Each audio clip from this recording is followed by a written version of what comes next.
Hi everyone, welcome back to the reading room. I'm Allison. In between some of my VRs and hashtag responses and everything, I wanted to do some walkthroughs / reviews of some of the more unique or unusual decks that I have. I don't have that many. I like to collect tarot, but I'm not like a super collector. I don't do a lot of like eBay hunting or anything like that. But I do have a couple that I remember before I couldn't find many videos on. And so I did want to do a couple of walkthroughs of those decks just so that there would be more out there about them. So the first deck is this deck. It's called the Quiet Mystic. I don't see. This is the backs. And it's by the same people. Sorry, this is the pamphlet. I'm trying to think. They have a pretty well-known tarot deck. Oh shoot, what is it called? Hold on, let me take a minute. Practical Magic. They do the Practical Magic tarot deck, which is a deck that has some keywords on it and some photo collage. And so this is their Oracle deck.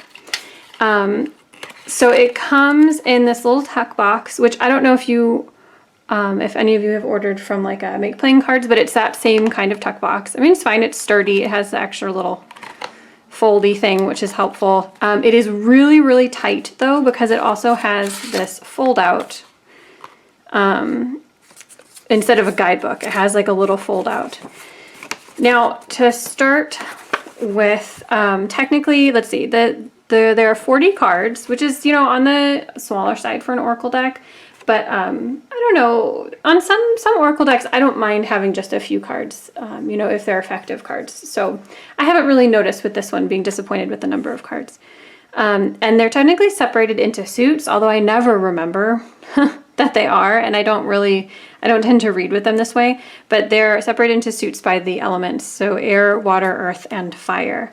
And so this gives you the title and just a couple of sentences of additional meaning. I'll try to hold that. I don't know if you can maybe pause and zoom in. Maybe I can bring it up so you can kind of get an idea of what some of the meanings are. I'll do a little mini spread at the end and we can read through a couple of the meanings. So when I'm using this deck, I just take it out of that tuck box because it really is a pain to put it in and out just because it's so tight. With the addition of this pamphlet, I feel like it was made to hold just the cards and the pamphlet makes it just a little too tight. Okay, so the cards themselves. So these are the backs. They do say Quiet Mystic on them, which is not always my favorite. I think that's a pretty common pet peeve, but it's not that big of a deal. Let me see if I can zoom in a little bit. Oops, get this. Zoom, oops, too far. I finally got my camera and my tripod, so now I can do top-down videos. So that's exciting for me. Okay, so they do have this, let's see, this format. They are, I think, watercolor, I believe, and some are really white and some have a lot of color. So there is some variation in that sort of color scheme, but they go together really well. But you can see kind of the ones that are really like full bleed. But because of the white, these cards go with a lot of other like tarot decks and oracle decks. And then if you can see on this one, so it has a title and then it also has a sentence or like a phrase or sometimes a question underneath. So the guide pamphlet, it goes into further detail. It has different details on it. It doesn't just repeat the same thing. So I guess let's just go through and we can talk about them. I wish I could get a little closer just because some of these are really detailed. I'm looking at the tiny screen on my camera, so maybe you can see this better post uploading. So this one says, the beautiful inhale, pause and explore what is inside you. And it has someone breathing out, and in the out breath is like a sunset on water and stars and kind of a galaxy. It's really pretty. This is Parallax. What do we choose to see and not see? And it is I think maybe the point of this is it's kind of hard to tell at first glance what it is, but I see a whale and maybe like I sort of see this as like an undersea sort of magma eruption. You know how that as the plates kind of move apart. Sometimes you get some magma erupting underwater. But there's also what could be clouds. So it's like, is the whale in the sky? 3, the sign. Take this as a sign to do it. It's a feather.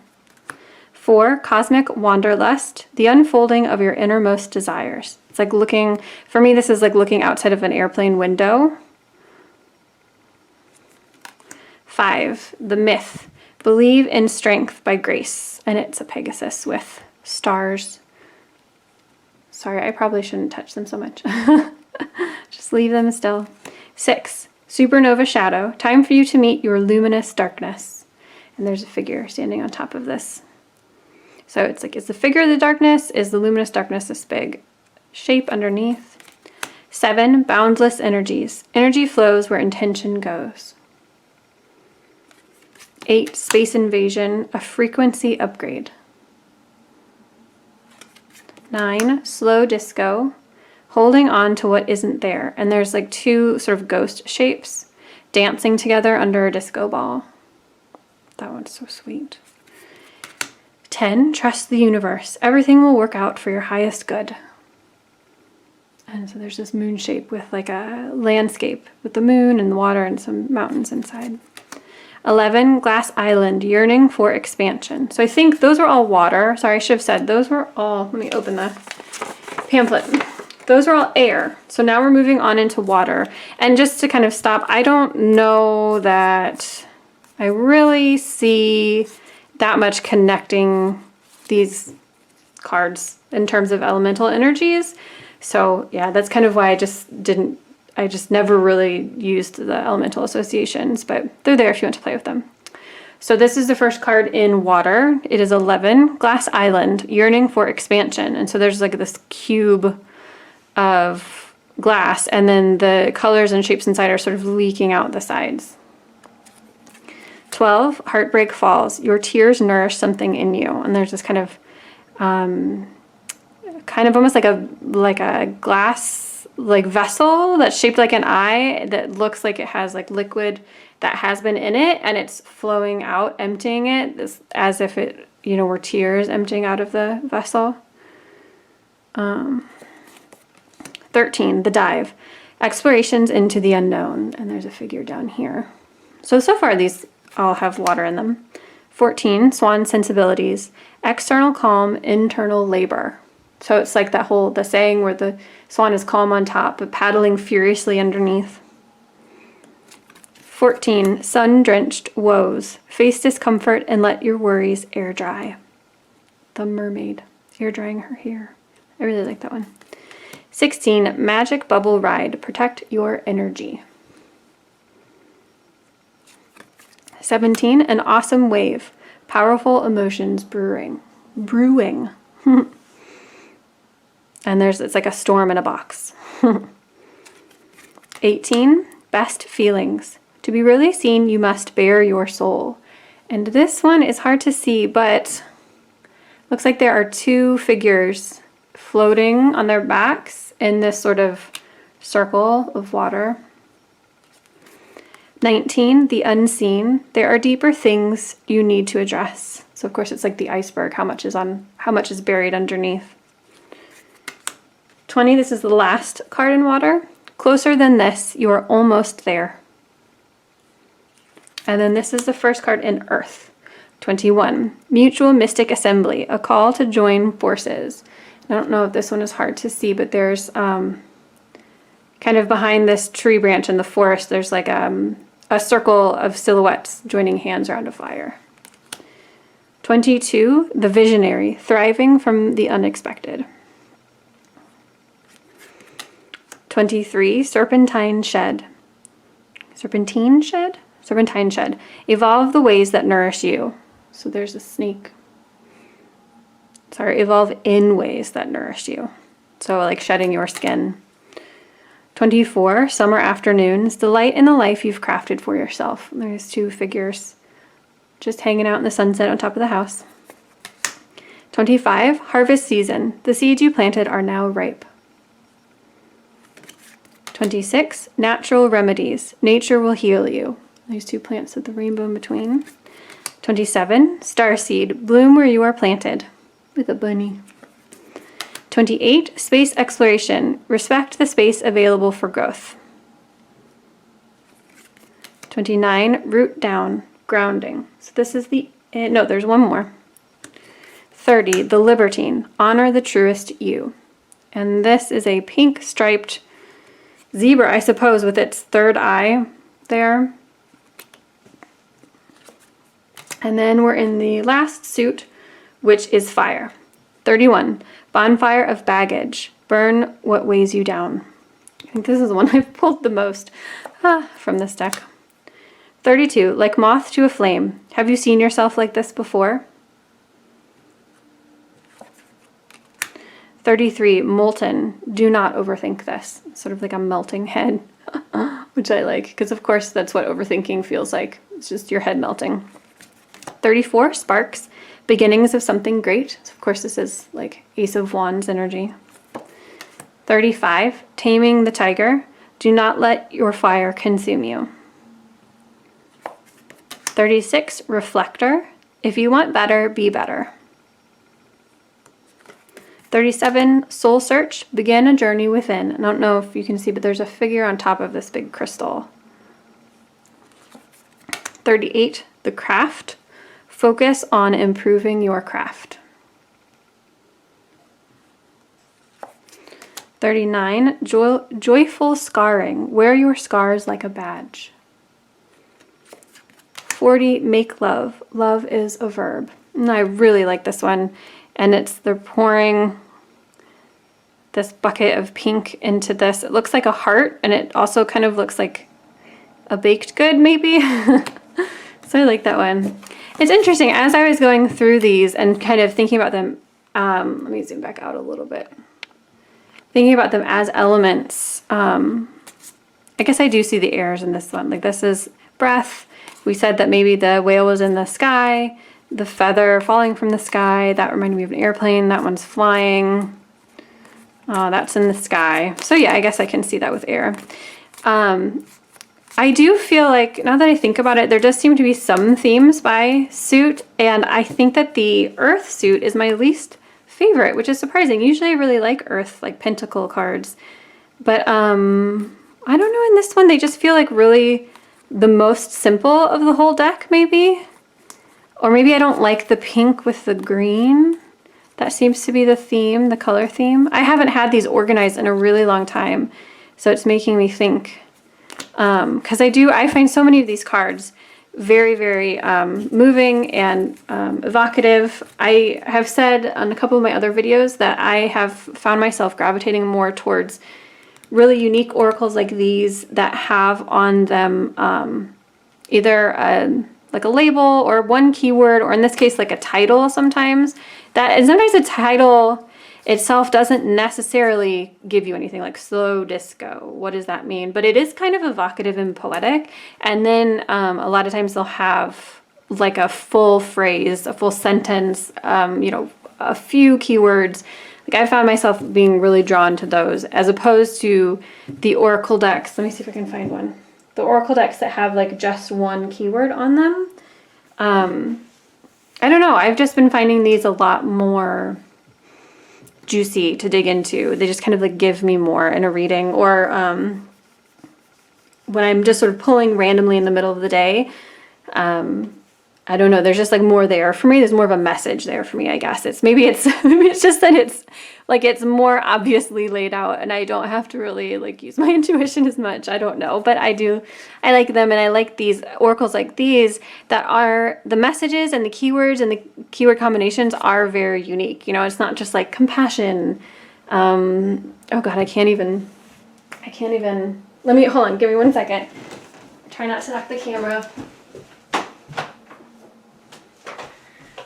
So I was thinking about this lately when I was trying to think about the kinds of oracle decks that I like using and the ones that I like, which oracle decks I'm going to continue to buy and when I feel like I need a new one and what I want out of an oracle deck. And I keep coming back to the Vintage Wisdom Oracle because to me it's like the perfect classic example of this kind of oracle deck that's just like an image and a keyword, like beauty, playfulness, grace, purity, celebration, change, gentleness, hope, adventure, harmony. You know, it just has like an idea. They're very expansive. It goes perfectly with the image. Like, sure, those are awesome, very useful, but I just don't know how many of these I can have in my collection and find use out of them. So I find myself being drawn to Oracle decks like these more often because they are, I don't know if they have, it seems to me like they have more of a personality. Yeah, so anyway, that's kind of a side tangent there about Oracle decks in general, but let's do a quick reading. They also, you know, I wonder if these were printed at Make Playing Cards in like smaller batches, because the cardstock feels a lot like their Superior Smooth as well. So let's see. Let's do a Within Without Advice, which is a 3-card spread that I learned from Kelly of The Truth and Story, which I think, if I remember correctly, she got from the Mary L guidebook. I can't remember, but I first heard it from Kelly, and it's kind of like my go-to when I want to test a deck or when I want to check in with a deck I haven't used in a while. When I'm trying to see if I should keep a deck, I like to see how it reads in this spread. I don't know why. It just kind of is a good, for me, it's a good general, like, just kind of like, what's the haps? What's going on right now? Okay, so let's see. Within Without Advice.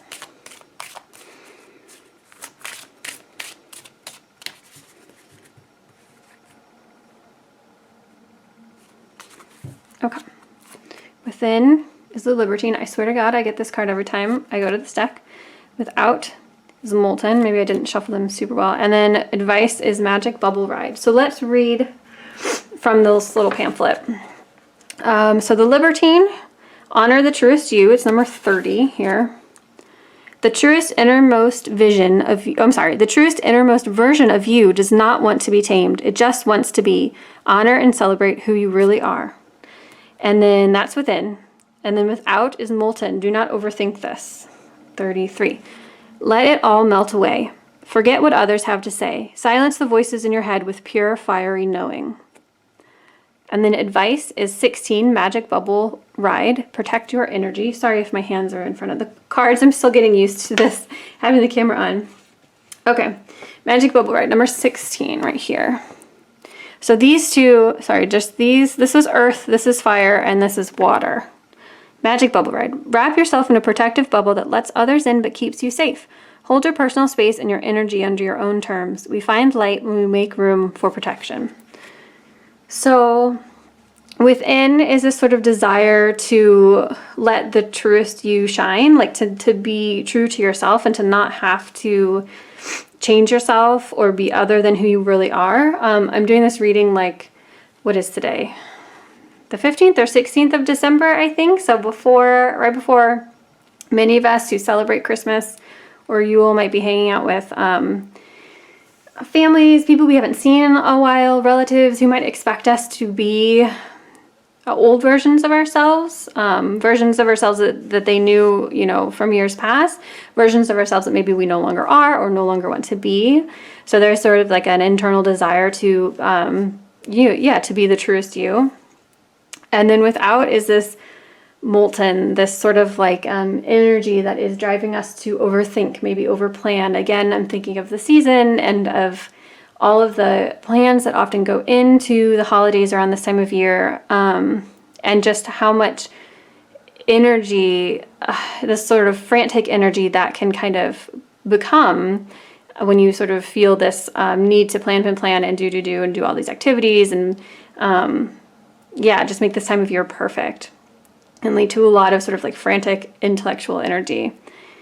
And so then the advice to sort of, I don't know, move forward at this time is this Magic Bubble Ride, protecting your energy. It's interesting that this is earth and this is fire, which I don't know, I'm kind of sensing is like both very dry energies right now. And so then like the advice is to kind of like nurture yourself, like tame down some of that fire, some of that excess, you know, bring that down a bit, you know, hydrate your parched sort of earth energy, like not ground yourself, but like, yeah, like soak up that water, you know, take the time to let the water really like enter into you and nourish you. And then also to remember to protect yourself and to, you know, you want to be authentic and vulnerable, but you don't owe other people vulnerability. You know, you don't owe them easy access to this, you know, new you if that feels sort of anxious, if that leads to a lot of overthinking. Remember that this protection and the personas that we put on are not always bad things. You know, authenticity is not owed to anyone. So it's sometimes they're necessary to get through a situation. And sometimes we can find a way to be authentic and vulnerable while still like protecting our energy, you know, protecting ourselves, our desires. So I don't know. I hope that makes sense. That's the first like collective reading that I might ever have done. I'm not even sure I've done them on my Instagram. So we'll just fingers crossed and hope that that makes sense. But that has been, where'd my cards go? That has been a look at The Quiet Mystic by Practical Magic. Let me show you if I can, I don't know if that's going to show up. But it's the folks at Practical Magic. And it is still available. I checked before I filmed this. I'll go ahead, of course, and include a link to their website and their shop below in the description box. So that is all. I hope everybody has a wonderful day. Bye-bye.